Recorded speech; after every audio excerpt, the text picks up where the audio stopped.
ఈరోజు 3 అంశాలు మన ముందున్నాయి. ఒకటేమో ప్రకాష్ అన్న చెప్పారు కొంతవరకు. శ్రీధర్ గారు 2 పుస్తకాలు తెచ్చారు. కాళేశ్వరం మీద జరుగుతున్నటువంటి వక్రీకరణలు, వాస్తవాలు. రెండవదేమో 10 ఏళ్ల బీఆర్ఎస్ హయాంలో సాగునీటి ప్రస్థానం. మూడవదేమో ఈ ఏడాదినర్థంలో కాంగ్రెస్ పార్టీ మరి ఏ రకంగా సాగునీటి రంగాన్ని నిర్లక్ష్యం చేసిందో, ఏ రకంగా దెబ్బతీసిందో ఈ 3 అంశాల మీద ఈరోజు మాట్లాడుకోవాల్సినటువంటి అవసరం ఉంది. ముందుగా శ్రీధర్ దేశపాండే గారు, వారి గురించి చెప్పాలంటే ఎంత సౌమ్యుడు, ఓపిక, పట్టుదల, తెలంగాణ రావాలనే తపన, వచ్చిన తెలంగాణలో నీళ్లు పారాలనే తండ్లాట నేను వారిలో దగ్గరగా చూసినటువంటి వాడిని. నీతి నిజాయితీకి మారుపేరు, చాలా క్రమశిక్షణ కలిగినటువంటి జీవితం. ఆయన గోదావరి నది మన ఆదిలాబాద్ జిల్లాలో ప్రవేశిస్తుంది. మొట్టమొదటి మహారాష్ట్ర నుంచి మన ఆదిలాబాద్ లో ప్రవేశిస్తుంది. ఆ జిల్లాలో పుట్టిన ముద్దుబిడ్డ శ్రీధర్ దేశపాండే గారు.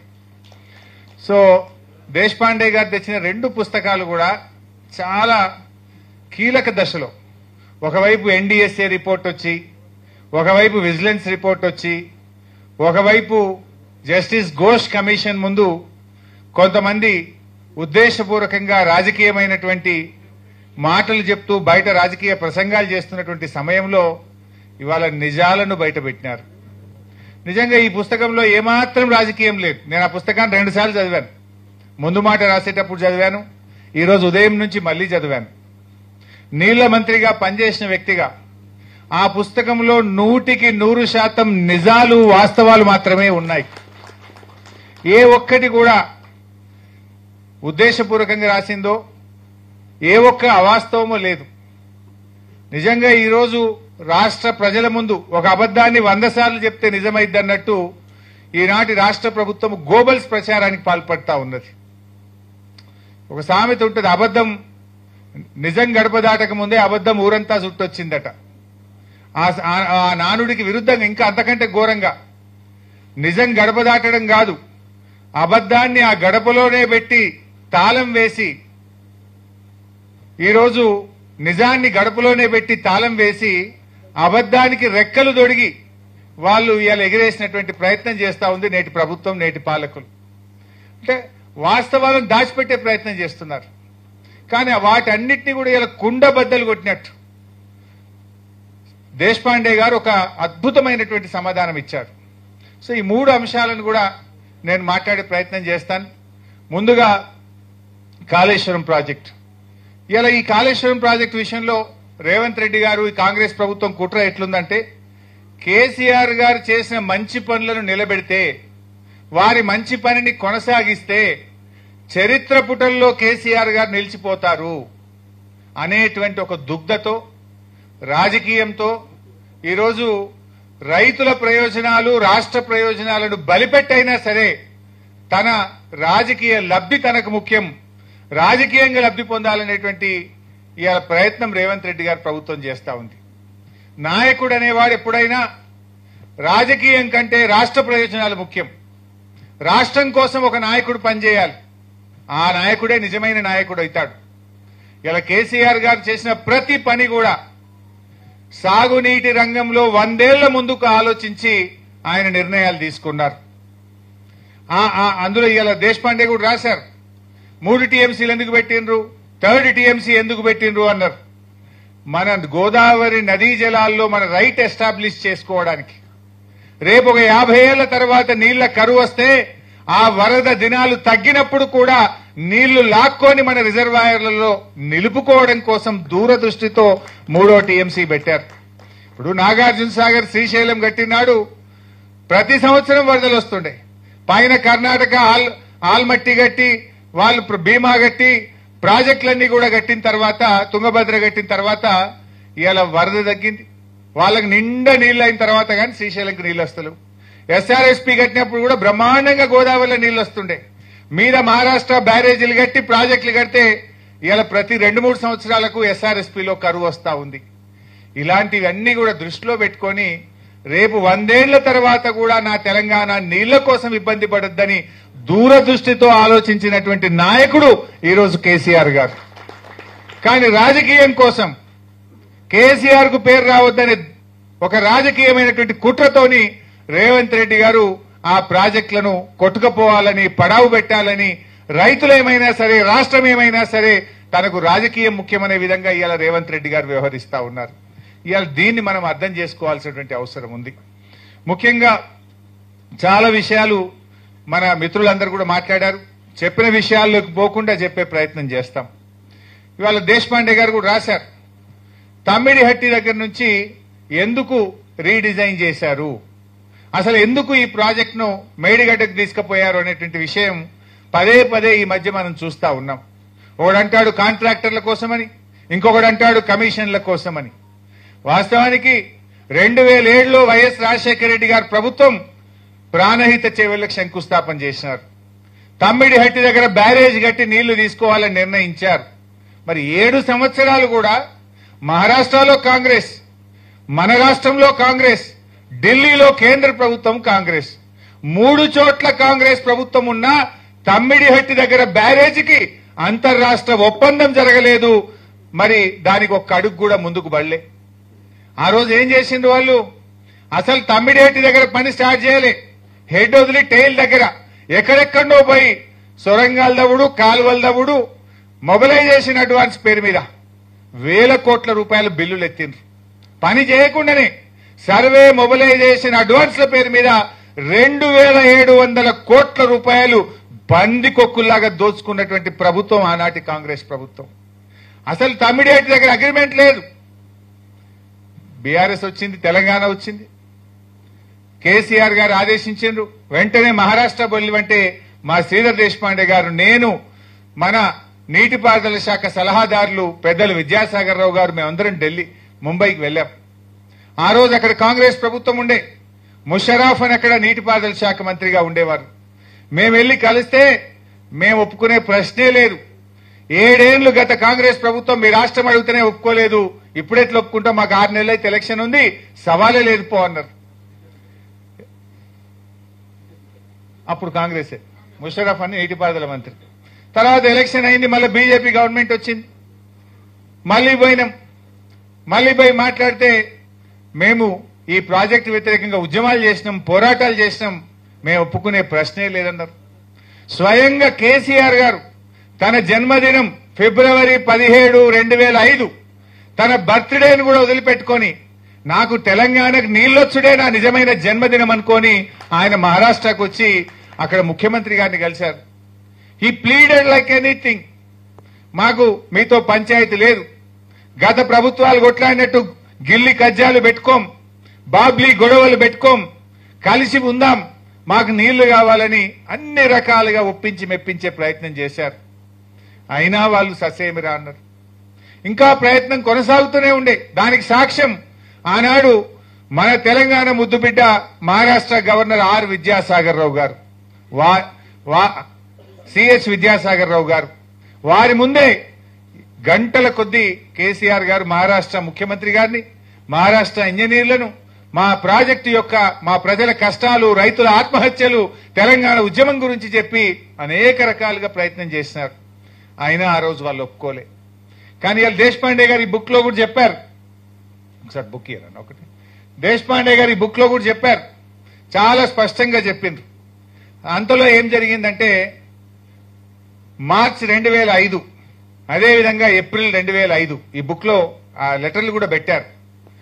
మార్చి 2005, ఏప్రిల్ 2005లో కేంద్ర సెంట్రల్ వాటర్ కమిషన్ నుంచి, కేంద్ర జలవనరుల శాఖ నుంచి మీరు అనుకున్న తమ్మిడిహట్టి దగ్గర నీళ్లు లేవు, మీరు 165 టీఎంసీల నీళ్లు ఉన్నాయని అనుకుంటున్నారు, కానీ అందులో పై రాష్ట్రాలకు కేటాయించబడిన 63 టీఎంసీలు కూడా అందులో కలిసి ఉన్నాయి. పై రాష్ట్రాలు తిరిగి ప్రాజెక్టులు కట్టుకుంటే ఆ 63 టీఎంసీలు కిందికి రావు, అక్కడ మీకు ఉండేది 102 మాత్రమే. ఆ 102లో మీరు ఎన్ని డైవర్ట్ చేసుకోగలుగుతారో ఒక్కసారి పరిశీలించుకోండి అన్నారు. అందులో టైం లేదని చదవలేకపోతున్నా. అందులో అది సెంట్రల్ వాటర్ కమిషన్ లెటర్ కూడా చదువుమని శ్రీధర్ గారు ఇస్తున్నారు. ఈ బుక్ లో ఉంది, మీరు చదవచ్చు. అందులో నీళ్లే లేవు అన్నారు. మరి 102 టీఎంసీలే ఉన్నాయి. అది 152 మీటర్ల ఎత్తులో కడితే మహారాష్ట్ర అంతకు ఒప్పుకుంటలేదు. ఒకవేళ దాన్ని 148కో 150కో తగ్గిస్తే డైవర్టబుల్ వాటర్ 40-50 టీఎంసీలకు పరిమితమవుతుంది. అంటే అప్పుడు కేసీఆర్ గారు ఏం చేయాలి? కాంగ్రెస్ పార్టీ నీళ్లు లేని చోట ప్రాజెక్టును ప్రతిపాదిస్తే విజ్ఞత కలిగిన తెలంగాణ ఉద్యమకారుడు ప్రాణత్యాగానికి సిద్ధపడి తెలంగాణ తెచ్చిన కేసీఆర్ ఆ నీళ్లు లేని చోట ప్రాజెక్టును కొనసాగించాలనా, నీళ్లున్న చోటికి మార్చి తెలంగాణ ప్రజలకు నీళ్లు ఇవ్వాలన్నా ఇవాళ ఒక్కసారి ఆలోచించాల్సిన అవసరం ఉంది. ఆయన కేంద్ర ప్రభుత్వానికి చెందిన వ్యాప్కోస్ను పిలిచి మా పరిస్థితి ఇట్లా అయింది, కేంద్ర ప్రభుత్వ సంస్థ వ్యాప్కోస్, అదేం ప్రైవేట్ ఏజెన్సీ కాదు, ప్రైవేట్ కాంట్రాక్టర్ కాదు, కేంద్ర ప్రభుత్వ సంస్థ వ్యాప్కోస్ కు చెప్పి మా పరిస్థితి ఇట్లయింది, మాకు ప్రత్యామ్నాయం చూపించండి అని అడిగారు. ఆ కేంద్ర ప్రభుత్వ సంస్థ వ్యాప్కోస్ అత్యాధునిక టెక్నాలజీ లైడార్ సర్వేను ఉపయోగించి వాళ్ళు డీటెయిల్డ్ గా స్టడీ చేసి మేడిగడ్డ దగ్గర బ్యారేజ్ కట్టుకోండి, ఇక్కడ 280 టీఎంసీల నీటి లభ్యత ఉంది అని చెప్పారు. అప్పుడు కేసీఆర్ గారు బాగా ఆలోచించి 280 ఉంది అని 160 టీఎంసీలు ఇక్కడ ఉన్నాయనుకుంటే ఆడ ఉన్నదే 102, అందులో డైవర్టబుల్ అంతకంటే తక్కువ అవుతుందని ఇవాళ అక్కడికి మనం మార్చి సెంట్రల్ వాటర్ కమిషన్ కు ప్రతిపాదన పంపితే 240 టీఎంసీల నీళ్లు వాడుకునే విధంగా సిడబ్ల్యూసీ మనకు అనుమతి ఇచ్చింది. ఇది ఎందుకు మారింది?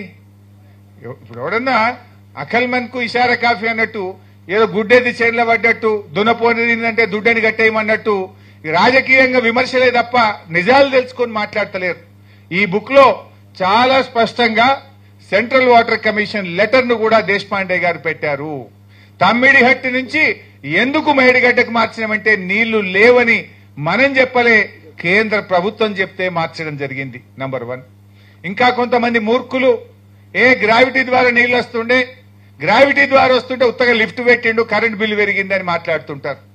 ఇందులో చాలా స్పష్టంగా చెప్పారు దేశపాండే గారు. నేను ఆ రోజు నీటిపారుదల శాఖ మంత్రిగా కూడా ఉన్నాను. తమ్మిడిహట్టి నుంచి ఎల్లంపల్లికి గ్రావిటీ ద్వారా నీళ్లు రావు, అందులో కూడా 42 మీటర్ల లిఫ్ట్ ఉన్నది. ఈ వాస్తవాన్ని దాచిపెట్టి పదే గ్రావిటీ ద్వారా నీళ్లు వస్తుండే మీరు లిఫ్ట్ పెట్టింది అనవసరంగానే ఒక దుష్ప్రచారం చేసిండ్రు. ఆ నిజాలను కూడా ఆధారాలతో సహా దేశపాండే గారు ఈ పుస్తకంలో పెట్టారు. రిటైర్డ్ ఇంజనీర్లు వ్యతిరేకించిన విషయం మా అన్నగారు చెప్పింది, నేను దాంట్లోకి బోన్. వాళ్ళు కూడా మేడిగడ్డ కట్టాలన్నారు తప్ప మేడిగడ్డ నుంచి నేరుగా మిడ్ మానేరుకు సాధ్యం కాదు అన్నారు. దాన్ని వక్రీకరించి రేవంత్ రెడ్డి అసెంబ్లీలో మాట్లాడతాడు, నీళ్ల మంత్రి ఉత్తమ్ మాట్లాడతాడు. గోబల్స్ ప్రచారం. ఆ నిజాలను కూడా ఈ పుస్తకంలో పొందుపరిచారు. ఆ లెటర్ ను కూడా ఇందులో పెట్టడం జరిగింది. అదేవిధంగా కాస్ట్ పెరిగింది అని కొంతమంది మాట్లాడతారు. మరి పని పెరిగితే కాస్ట్ పెరగదా? ఆయకట్టు పెరిగితే కాస్ట్ పెరగదా? ఇవాళ మీరు ప్రతిపాదించిన ప్రాణహిత చేవల్ల 16 లక్షల ఎకరాలు, కానీ కాళేశ్వరం ప్రాజెక్టు 18,25,000 కొత్త ఆయకట్టు, 18,87,000 ఎకరాల స్థిరీకరణ ఆయకట్టు, రెండు కలిపితే 37 లక్షల ఎకరాలు. మరి ఎక్కడ 16 లక్షలు, ఎక్కడ 37 లక్షల ఎకరాలు? మీరు పెట్టిన రిజర్వాయర్ల సామర్థ్యం 16 టీఎంసీలు అయితే రేపటి భవిష్యత్ అవసరాలను దృష్టిలో పెట్టుకొని 141 టీఎంసీల సామర్థ్యాన్ని కేసీఆర్ గారు మరి పెంచడం జరిగింది. నీకు నిల్వ సామర్థ్యం పెరిగింది, ఆయకట్టు పెరిగింది, అదేవిధంగా భూసేకరణ. ఆనాడు వాళ్ళు ప్రాజెక్టుకు 1000 కోట్ల రూపాయలు భూసేకరణకు పెడితే ఎకరానికి 2 లక్షలు పెడితే కేసీఆర్ గారు 10 లక్షలు 11 లక్షలకు రైతులకు ఇస్తే భూసేకరణ కాస్టు 1000 నుంచి 6,100 కోట్ల రూపాయలకు పెరిగింది. ఆ రకంగా అనేక విషయాలు. ఆ రోజు ప్రాణహిత చేవెళ్లలో ఒక రోజుకు 1.8 టీఎంసీ మాత్రమే ఎత్తడానికి అవకాశం ఉండే, కానీ దాన్ని 3 టీఎంసీలకు పెంచాం. రేపు భవిష్యత్తులో రైట్ ఎస్టాబ్లిష్ చేయాలి. ఏదో ఓ రోజు గోదావరి ట్రిబ్యునల్ పడుతుంది, ట్రిబ్యునల్ పట్టే నాటికే మన ప్రాజెక్ట్ అయిపోయి ఉంటే సచ్చినట్టు ఆల్రెడీ ఖర్చు జరిగింది కదా అని నీటి కేటాయింపులు ఉంటాయి. రైట్ ఎస్టాబ్లిష్ చేయాలి, తెలంగాణ జాతి హక్కులు కాపాడాలని చెప్పి దూరదృష్టితో కేసీఆర్ గారు 1.8 టీఎంసీ నుంచి 3 టీఎంసీకి మార్చారు. ఇవన్నీ జరిగితే కాస్ట్ పెరగదా? అయినా మన దేశంలో ఇందులో రాసిన శ్రీధర్ దేశపాండే గారు ఏ ప్రాజెక్టు కూడా 10 రెట్లు 5 రెట్లు ప్రాజెక్టు కాస్ట్ పెరగకుండా పూర్తయిన ప్రాజెక్టే లేదు ఈ భారతదేశంలో. ఇందులో చాలా స్పష్టంగా పేజ్ నంబర్ 25లో మీరు చూసినట్టయితే ఏ ప్రాజెక్టుకు ఎన్నెన్ని రెట్లు పెరిగింది అనేది కూడా చాలా స్పష్టంగా వారు చెప్పారు. నాగార్జున సాగర్ ప్రారంభించినాడు 122 కోట్లతో కడతామన్నారు. అయిపోయే వరకు 1183 కోట్లయింది, అంటే 10 రెట్లు పెరిగింది. అదేవిధంగా శ్రీరామ్ సాగర్ 40 కోట్లతో కడతామన్నారు. అయిపోయే నాటికి 4300 కోట్లయింది, అంటే 100 రెట్లు పెరిగింది. ఇకపోతే జూరాల 70 కోట్లతో కడతామంటే పూర్తయ్యేసరికి 1815 కోట్లయింది. అదేవిధంగా పులిచింతల 565 కోట్లతో కడతామంటే 1816 కోట్లయింది. ఇట్లా అన్ని ప్రాజెక్టుల వివరాలు ఉన్నాయి. అన్ని కాంగ్రెసే కట్టింది. సో ఏ ప్రాజెక్టు కూడా 10 రెట్లు 5 రెట్లు పెరగకుండా ఇప్పుడు పూర్తి కాలే. ఇన్ఫాక్ట్ కాళేశ్వరం ఈ రాష్ట్రంలో కట్టిన అన్ని ప్రాజెక్టుల కంటే అతి తక్కువ పెరుగుదలతో పూర్తయిన project Kaleshwaram project. I'm challenging. అతి తక్కువ పెరిగింది. ఏ ప్రాజెక్ట్ అయినా 10 రెట్లు 20 రెట్లు 50 రెట్లు పెరిగింది. సో లోయెస్ట్ ఎస్కలేషన్ తో పూర్తయిన ప్రాజెక్టు కాళేశ్వరం ప్రాజెక్ట్. ఇక పెరిగిందని వీళ్ళు గోబల్స్ ప్రచారం చేస్తూ ఉంటారు. అదేవిధంగా ఒకసారి మీరు గుర్తు తెచ్చుకోండి, పేపర్లలో కాళేశ్వరం సర్వే కోసం డిజైన్ కోసం 677 కోట్లు ఇచ్చిందని వచ్చింది పేపర్లో హెడ్డింగ్. ఎవరో పోయి జస్టిస్ ఘోష్ కమిషన్ కలిసిందట. కలిస్తే ఘోష్ గారు ఏదో అడిగిందని 677 కోట్లు మీరు సర్వే డిజైన్ కి ఇస్తారా అని ఘోష్ ఆయనను బాగా నిలదీశారని, వీళ్ళు నీళ్లు నమిలారని తెల్లారి ఏ పేపర్ చూసినా ఫ్రంట్ పేజ్ బ్యానర్ 677 కోట్ల ఆ సర్వేకు డిజైన్ కని. ఈ బుక్ లో జీవోలతో సహా పెట్టిండు దేశపాండే గారు. జోక్ ఏందంటే ఆ జీవో నంబర్ 40 జీవో నంబర్ 40 18/1/2016 దానికి ఇచ్చిన డబ్బు ఎంత అంటే 677 లక్షలు, అంటే 6,77,00,000. పేపర్లలో ఏమొచ్చింది? 677 కోట్ల రూపాయలు సర్వే డిజైన్ కి ఇచ్చింది. ఇది ఏం చెప్పాలి, ఎవరికి చెప్పాలి? ఇది మళ్ళీ ఏ పేపర్ చూడండి మీరు తెల్లారి. ఇదంతా ఎక్కువ 6 నెలల కింద ముచ్చట నేను చెప్పేది. ఘోష్ కమిషన్ ముందు హాజరై నీళ్లు నమిలిందని బ్యానర్ ఐటమ్ ఏ పత్రికనైనా 677 కోట్లు కాళేశ్వరం డిపిఆర్ కి ఇచ్చిండ్రు. ఇచ్చిందేంది 677 లక్షలు. అంటే ఎంత తిమ్మిని బమ్మిని చేసి ఎంత దుష్ప్రచారం చేస్తుండ్రో దాన్ని కళ్లకు కట్టినట్టు ఆధారాలతో సహా దేశపాండే గారు ఈ పుస్తకంలో పెట్టారు. ఇక అవినీతి గురించి మాట్లాడతారు.